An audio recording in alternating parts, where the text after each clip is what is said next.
Live television has no mercy. No edits. No rewind. No carefully worded statement from a publicist that can unsay what's already been broadcast to millions.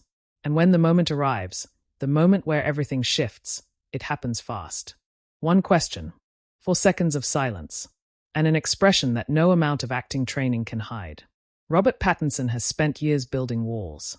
He's one of the most guarded, enigmatic figures in Hollywood, a man who turned deflection into an art form, who mastered the interview game so thoroughly that journalists stopped expecting anything real from him. He'd survived the Twilight era, the tabloids, the scrutiny that would have broken most people. He'd come out the other side untouchable. Or so everyone thought. Because on that afternoon, under studio lights, with cameras rolling and an audience hanging on every word, Sunny Hostin asked him something she had no business asking. Something personal. Something that slipped past every defense he'd ever built. And for one raw, unscripted moment, the kind television producers dream about and actors have nightmares over, Robert Pattinson had nowhere to hide. What happened next, no one saw coming. What you're about to hear isn't speculation. It's not tabloid fiction. This happened on live television, broadcast across the country, with cameras capturing every uncomfortable second. And if you think you know what went down, you might want to think again. Because the truth behind that moment reveals something much deeper about celebrity, accountability, and what happens when someone refuses to let a rehearsed answer slide. Make sure you subscribe to Prime Talk, hit that like button, and share your thoughts in the comments below. This is a story you'll want to discuss. Robert Pattinson. The name alone carries weight. From the teenage heartthrob who sparkled his way into global superstardom with Twilight, to the brooding, method actor who has spent the last decade deliberately distancing himself from that franchise, Pattinson has become one of the most interesting transformations in modern Hollywood. He doesn't do typical press tours. He doesn't play the game the way most A-listers do. He's known for awkward interviews, for giving answers that seem designed to confuse rather than clarify, for maintaining a shield between himself and the public that few can penetrate. But that shield, as thick as it seemed, wasn't strong enough for what happened on The View. The View isn't just another talk show. It's a cultural institution. 5 women, 5 perspectives, live television every single weekday. Millions of viewers. No script can save you there. No publicist can step in mid-sentence. You're live. You're exposed. And if you're not ready, it shows. The panel has built a reputation for not holding back, for asking the questions other shows won't touch, for creating moments that become headlines within minutes. And Sunny Hostin, a former federal prosecutor turned co-host, has become one of the most formidable voices at that table. She doesn't ask softball questions. She doesn't let things slide. And on this particular day, she wasn't about to let Robert Pattinson off easy. The interview was supposed to be straightforward. Pattinson was promoting his latest film, a dark, psychological thriller that had been generating serious awards buzz. He'd been doing the rounds, appearing on podcasts, late-night shows, the usual circuit. But something about this appearance felt different from the start. Maybe it was the timing. Maybe it was the recent controversy swirling around some of his past comments about method acting and the pressures of fame. Or maybe it was just that The View has a way of pulling honesty out of people whether they want to give it or not. The studio audience was packed. The energy was high. Pattinson walked out, that familiar half-smile on his face, the one that suggests he's both present and somewhere else entirely. He sat down. The pleasantries began. Compliments about his work. Laughter about his reputation for bizarre interviews. It all seemed safe. Controlled. Exactly what his team would have wanted. But then Sunny Hostin leaned forward. She didn't raise her voice. She didn't need to. Her question wasn't loud. It wasn't aggressive. But it was surgical. Precise.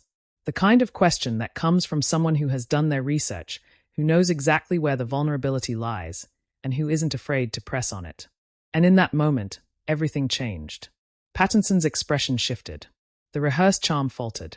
His eyes moved from Hostin to the audience, then back again, searching for an escape route that didn't exist.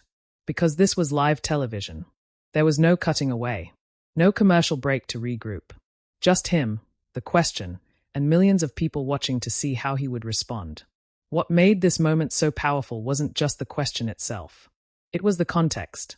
For years, Pattinson had cultivated this image of being untouchable, of being too cool to care, of operating on a different wavelength than everyone else. He'd given interviews where he openly mocked his own work, deflected personal questions with absurd non-answers, and maintained a distance that felt almost performative. It was his armor. And it had worked. Until now. Because Sunny Hostin didn't ask about his movie. She didn't ask about his process or his co-stars or what it was like working with a particular director. She asked about something real. Something that mattered. Something that connected directly to recent conversations happening across the industry about accountability, about privilege, about the responsibility that comes with the kind of platform Pattinson has. And she asked it in a way that left no room for his usual evasiveness. The silence that followed felt eternal. Seconds stretched. The other hosts exchanged glances. The audience, so loud just moments before, went completely still. And Pattinson, one of the biggest movie stars on the planet, sat there stunned, visibly trying to process what had just been asked, clearly unprepared for this level of directness. This wasn't a gotcha moment designed for clicks. This was journalism. This was someone using their platform to ask the questions that need asking, regardless of how uncomfortable they make the room. And the discomfort was palpable. You could see it in Pattinson's body language, in the way his hands moved, in how his usual confidence seemed to evaporate in real time. What happened next would become one of the most talked about moments in daytime television that year. It would spark debates across social media, think pieces in major publications, and conversations about the role of celebrity interviews in holding public figures accountable. But before we get to that, you need to understand how we arrived at this point. Because this wasn't random.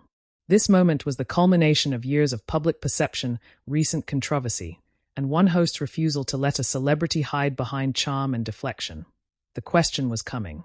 The cameras were rolling. And Robert Pattinson had nowhere to hide. To understand why this moment hit so hard, you need to understand who Robert Pattinson had become in the years leading up to that interview. This wasn't the same young actor who had stood on red carpets fielding questions about vampire romance and teenage love triangles. That version of Pattinson had been carefully dismantled, piece by piece, replaced by something much more calculated, much more elusive. After Twilight ended, Pattinson made a choice that few actors in his position would make. He walked away from the blockbuster machine. He turned down franchise offers, big studio films, anything that looked remotely commercial. Instead, he disappeared into the world of independent cinema, working with acclaimed directors on films that barely made money but earned critical praise. Films that were weird, uncomfortable, challenging. He grew a beard. He stopped styling his hair. He started giving interviews where he would tell obvious lies just to see if journalists would fact-check him. He cultivated this persona of being above it all, too intelligent for the Hollywood game, too artistic to care about public perception. And for a while, it worked brilliantly. Critics loved him. Film festivals celebrated him. He was no longer a teen heartthrob. He was a serious actor. Someone to be taken seriously. Someone who had successfully reinvented himself on his own terms. The industry respected the transformation. Here was someone who had every reason to chase easy money and instead chose difficulty, chose artistry, chose integrity. But there was something else happening beneath that carefully constructed image. Something that had started to show cracks in the months before the View appearance. Pattinson had been doing press for his film, and in several interviews, he'd made comments that rubbed people the wrong way. Comments about method acting that seemed to dismiss the concerns others had raised about the practice. Comments about fame that came across as dismissive of the very fans who had made him wealthy beyond imagination. Comments about the film industry that suggested a level of privilege he seemed entirely unaware of. One interview in particular had generated significant backlash. Pattinson had laughed off a question about the pressure young actors face in Hollywood, suggesting that anyone who couldn't handle it simply wasn't cut out for the business. The quote had been clipped, shared, dissected across social media. Mental health advocates had called him out. Former child stars had responded with their own stories of trauma and exploitation. And while Pattinson's team had issued a clarification, stating his words had been taken out of context, the damage was done. People were starting to question whether his whole detached persona was actually just a shield for someone who had lost touch with reality. Then there was the matter of his casting as Batman. When the announcement had come, the internet had exploded. Half the world celebrated the choice, seeing it as a continuation of his interesting career trajectory. The other half revolted, claiming he could never live up to previous iterations, that he didn't have the physicality or the gravitas for the role. Pattinson's response to the backlash had been characteristically dismissive. He joked about not wanting to work out. He'd given interviews where he seemed almost contemptuous of the superhero genre, even while signing on to become part of it. To some, this was classic Pattinson, the ironic detachment that made him interesting. To others, it was starting to look like arrogance, like someone who wanted all the benefits of stardom without any of the responsibility that comes with it, without any genuine connection to the audiences who supported him, without any accountability for the influence he wielded. And Sunny Hostin had noticed. Because that's what she does. Long before she became a co-host on The View, Hostin had been a federal prosecutor, someone trained to see through performance, to identify inconsistencies, to ask the follow-up questions that reveal truth. She'd built her career on not accepting surface-level answers, on pushing deeper, on holding people accountable regardless of their status or popularity. That prosecutorial instinct hadn't disappeared when she moved to television. If anything, it had sharpened. In the days before Pattinson's appearance, Hostin had done her homework. She'd watched his recent interviews. She'd read the criticism. She'd paid attention to the conversations happening in communities talking about privilege, about accountability, about the ways celebrities can harm with careless words even when they don't intend to. She'd seen the pattern in how Pattinson deflected, how he used humor and absurdity to avoid giving real answers, how he'd built this entire brand around being unknowable. And she decided that on her show, on live television, he wasn't going to get away with it. The morning of the taping, there had been the usual pre-interview discussions. Publicists communicate with producers. Certain topics are marked as off-limits. Boundaries are established. Pattinson's team had been clear. They wanted to focus on the film, on his artistic choices. They didn't want to discuss Batman too extensively. They definitely didn't want to rehash any of the recent controversy. Just a friendly, engaging conversation that would generate positive press and move on. But The View doesn't work like other shows. Yes, there are conversations with publicists. Yes, there are general outlines. But once those cameras go live, once that audience is watching, the hosts have full autonomy. They can ask what they want. They can follow instinct. And if something feels dishonest, if an answer feels rehearsed or evasive, they can push. Pattinson arrived at the studio that morning seemingly relaxed. He'd done this 100 times before. He knew how to handle daytime talk shows. You tell a funny story. You compliment the hosts. You plug your project. You smile and wave and you're out. Easy. But the energy in the room was different from the start. Sunny Hostin was quiet during the early part of the segment. She was watching, listening, waiting for her moment. And anyone who knows The View knows that when Sunny goes quiet, when she's just observing, something is coming. The interview began smoothly. Pattinson talked about the film, about the director, about the psychological preparation required. He was charming in that detached way he'd perfected. The audience laughed. The hosts nodded along. Everything seemed perfectly fine. And then Sunny Hostin shifted in her seat. She had that look, the one prosecutors get when they're about to present evidence that changes the entire case. Her co-hosts recognized it immediately. Pattinson was mid-sentence when Hostin gently interrupted. Her voice was calm, professional, but there was steel underneath it. What happened next would change everything. The studio went quiet in a way that rarely happens during live television. Not the planned quiet of dramatic pause, but the organic silence that occurs when everyone in the room realizes something significant is unfolding. Sunny Hostin had the floor now, and Robert Pattinson's easy smile had begun to fade even before she finished her question. She spoke slowly, deliberately, giving weight to every word. She referenced his recent interview, where he dismissed concerns about the mental health pressures facing young actors in Hollywood. She quoted him directly, not paraphrasing, not softening it. His exact words played back to him in front of millions of viewers. Then she paused, let those words hang in the air for a moment, and asked him something no one else had dared to ask. She wanted to know if he understood the privilege embedded in that statement. If he recognized that his ability to navigate Hollywood's darkness came from advantages others simply don't have. His family background, his support system, his whiteness, his maleness, the doors that opened for him that remain closed to so many others who are just as talented, but don't fit the industry's narrow criteria for who gets second chances and soft landings. And then came the part that truly stunned him.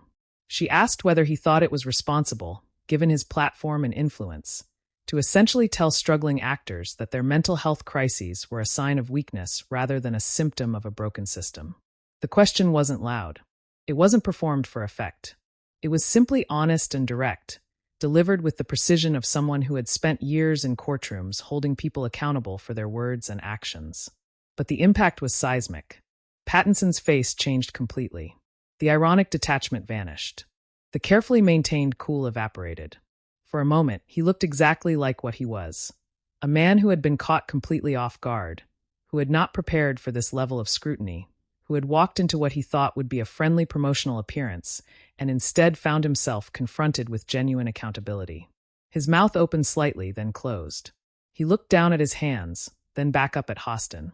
His eyes moved to the other hosts, perhaps hoping for rescue, for someone to change the subject or soften the blow. But they were watching him too, waiting to see how he would respond. Even Whoopi Goldberg, known for sometimes deflecting tension, remained silent. This was Sunny's moment, and everyone at that table knew it needed to play out. The silence stretched. 3 seconds. 5 seconds. 7.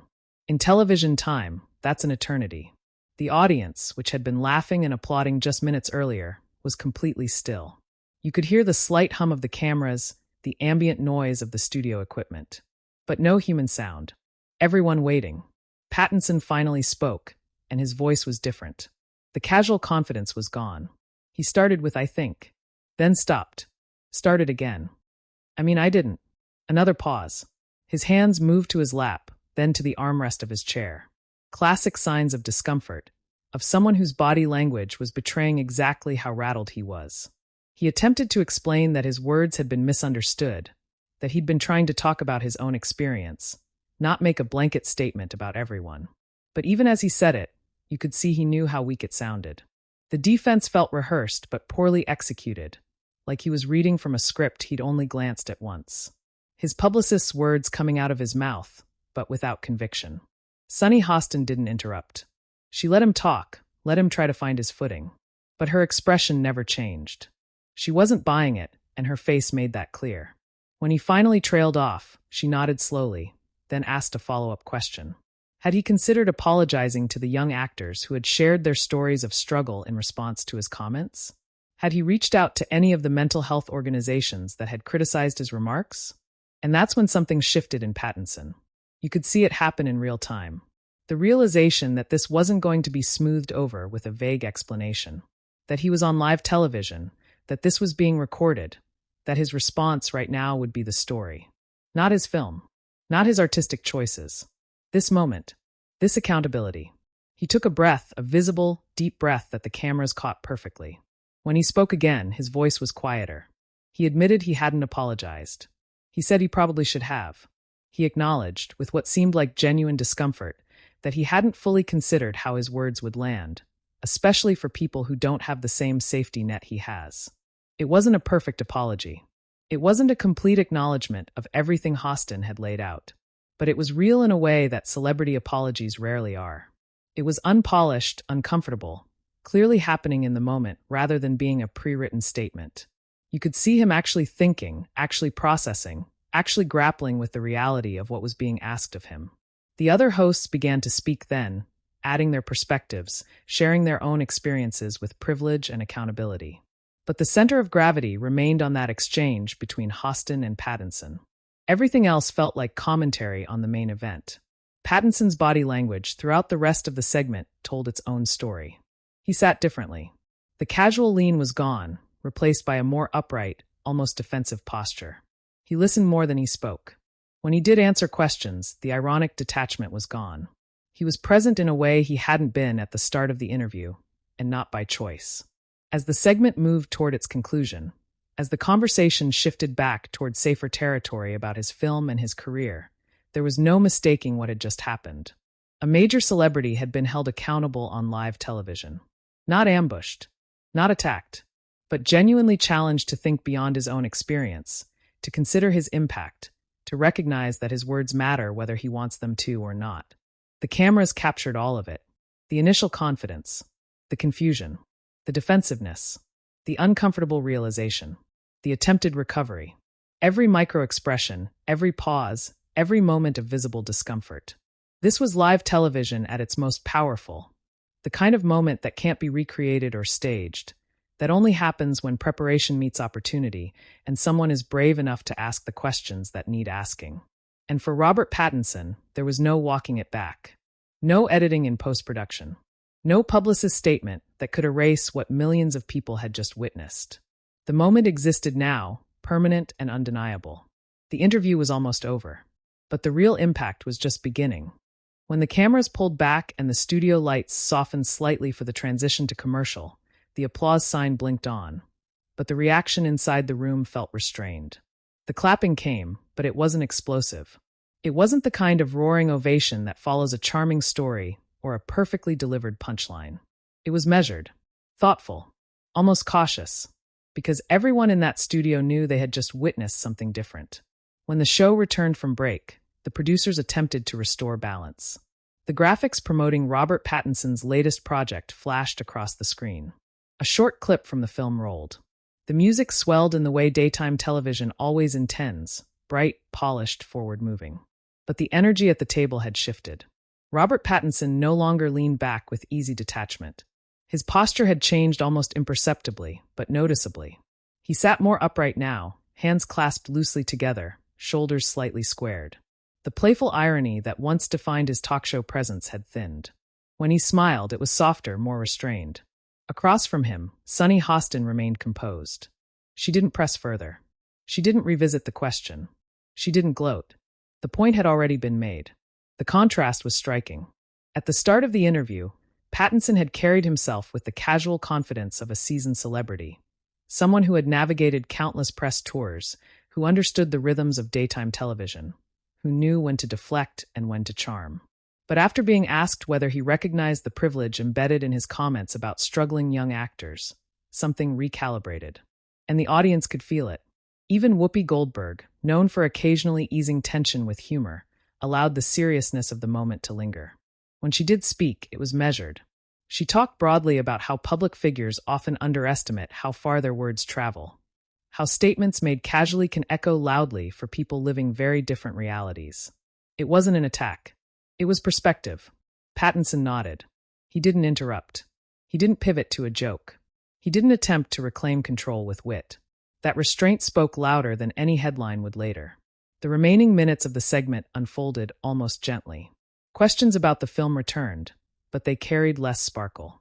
His answers were shorter now, more deliberate. There was no mocking self-awareness, no exaggerated detachment.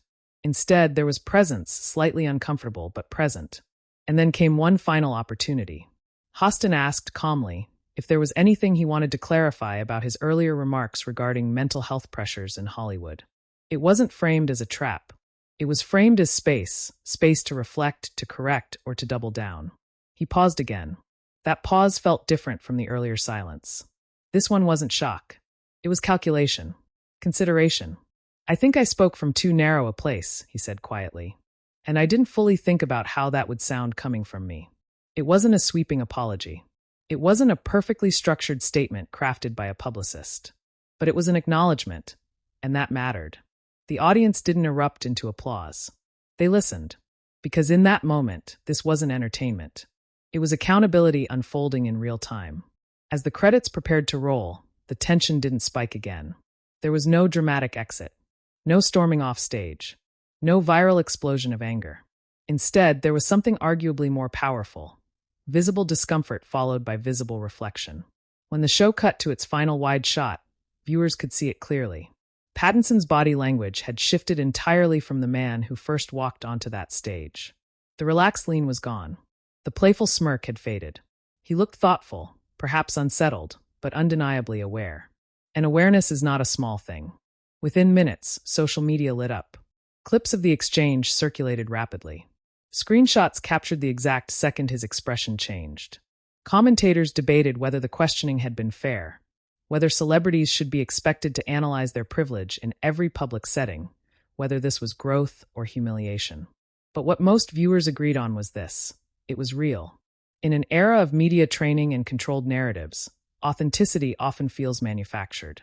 Apologies arrive typed, polished, posted hours after controversy erupts.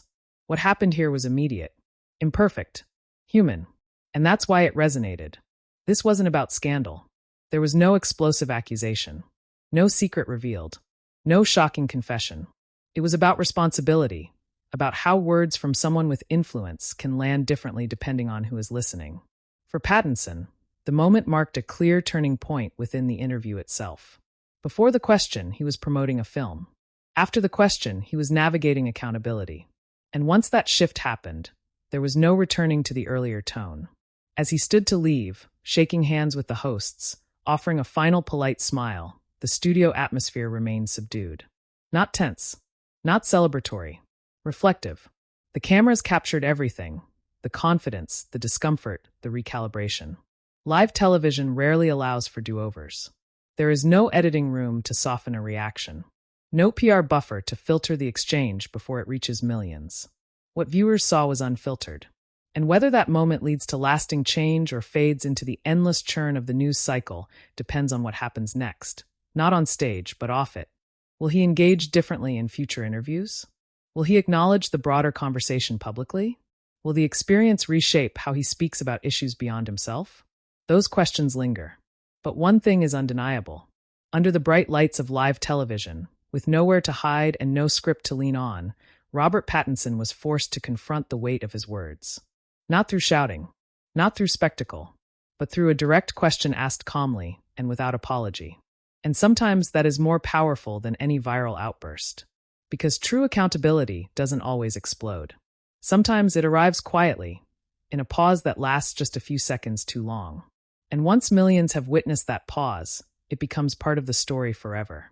If you want more deep breakdowns of tense live TV moments, celebrity confrontations, and the interviews that changed everything, make sure you subscribe to Prime Talk.